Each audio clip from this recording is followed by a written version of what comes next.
So there are people who fall into the, yes, I reread books, and then there are people who fall into the camp of, I don't have time to reread books. And there was actually a book that came out some years ago called Rereading. I think it was by Wendy Lesser. So one of the theories of rereading a book is you revisit the self you were when you read it.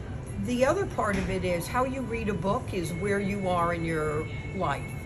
So I don't often reread books, but I thought about this. There was an article in The Atlantic called 15 Books You Won't Regret Rereading.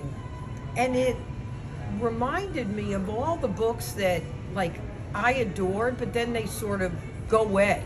You know, I'm on to the next thing, which is why I love books in my house, because I want to go back, I want to touch that book, and I want to look at it.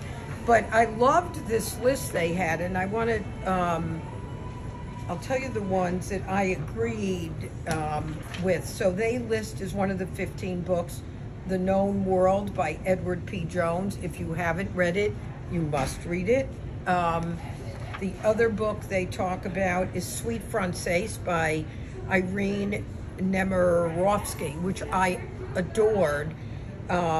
She was deported to Auschwitz in 1942, and her kids, I forget if it was her kids or her grandkids, found this manuscript and printed the book. Then the other one was Cutting for Stone by Abraham Verghese.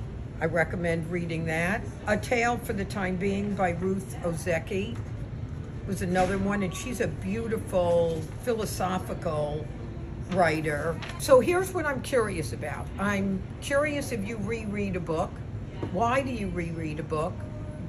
How often do you find that you didn't love it as much as you did the first time, or did you reread it and discover something you didn't remember from that? So that's a lot, but I'm very curious if you reread a book, why, and what you've reread that you're thrilled you reread.